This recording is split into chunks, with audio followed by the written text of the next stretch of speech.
Hello all, we're back again with Ollie, who's going to show us around Pangaea Classic's latest acquisition, this 1992 200 TDI Defender. Ollie, show us around and tell us what we've got.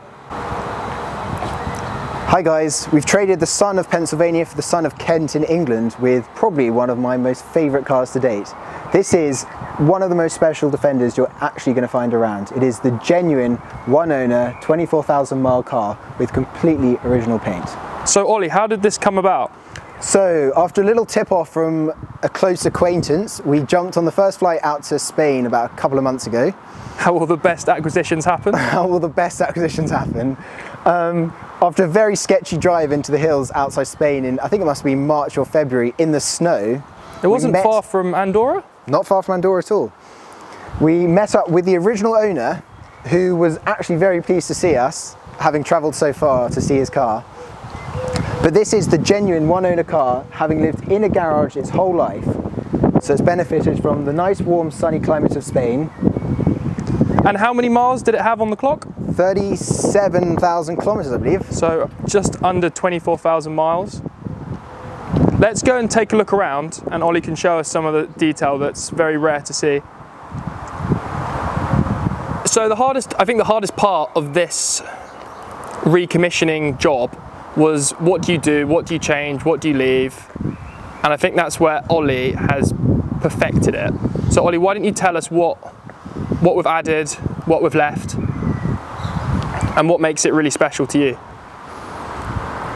The big thing about this car is that it's had no paints.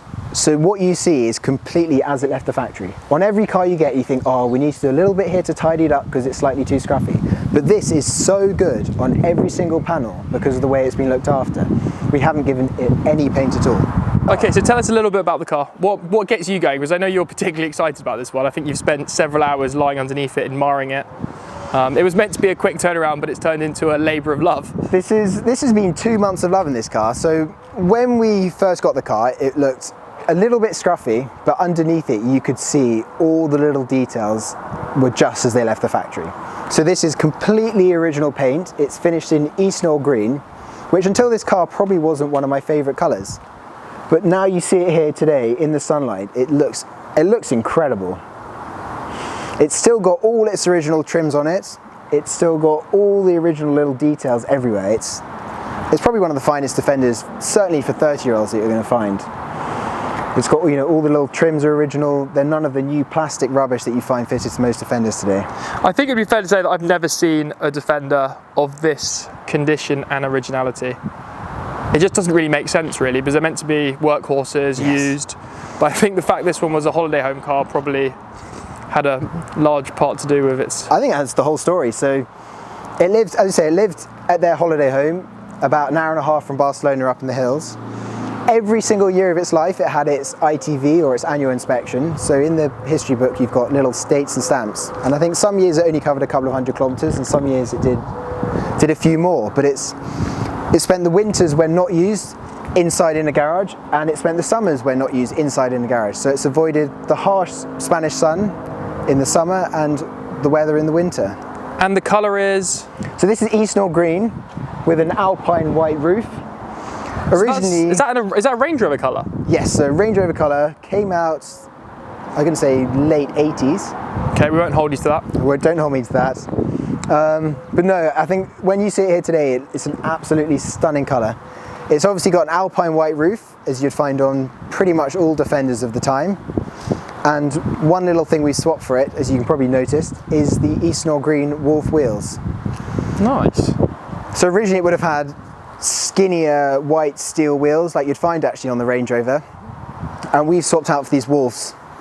They give a much better stance to the car. They've got a bigger offset, so they stick out a little bit more, and then they're about, I think they're an inch wider, but don't hold me to that either. But and they're painted to match? Painted in Eastnor Green to match the body, so it gives it a really good, unique look that could have left the factory this way. So it's quite special. Unlike most people, what we have done is put on military 60mm wheel studs, so you can still see the threads sticking out. They're not clinging on by a couple of threads like most people do. I like what you've done because it's very subtle. You wouldn't realise, it's kind of tastefully modernised. So the plan with this car really was to bring it back to its former glory whilst giving it a little twist here and there. And actually the deeper we dived into it, the more we realised how pretty stunning it was. So we've kind of left it alone as much as possible. But Should we go and check out some of the details? Let's go and have a look at a few of the details. So starting at the front of the car, all these trims you see on the car are still original. And on a lot of later cars you'll see these modern, horrible, hard plastic wheel arches fitted, but these are the original wheel arches, and they're in that much nicer, softer, kind of rubberized plastic that you see. They look stunning. The original grille and headlamp guards, they're still original to the car, and much the same thing. They're not kind of these cheap plastics that a lot of people fit nowadays. We have changed the front bumper, mainly because I think it had a couple of number plate changes through them getting kind of dinged and bent. So we wanted to lose those holes, so we put on a fresh bumper. Things like the mud guards are still original with the kind of plated brackets that you see. Still got its nice Britax original mirrors, nicely stamped on the front. It has got the odd little mark here and there, but to be honest, if that's the pattern it's showing after 30 years, it's even more remarkable.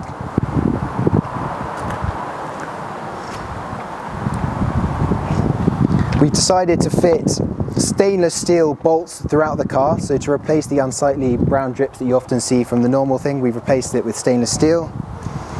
We've also put stainless steel wheel nuts on, which give a nice fresh finish against the Eastnor Green paintwork. I think the thing that amazes me is all the plating, how intact it is. The plating's amazing. So a lot of parts on Land Rovers were plated when they came out the factory, this kind of yellowish hue you see on them. But quite often, especially when they're used in outdoor conditions, it only lasts a few years really, and then from then on it starts rusting quite badly. But there are loads of little bits throughout the car you can see that are still plated, and it looks really stunning. You can see it on kind of the back of the number plate brackets, on all the bolts that hold the shock absorber in place. Still got their original plated finish on them. It's really, really rather special.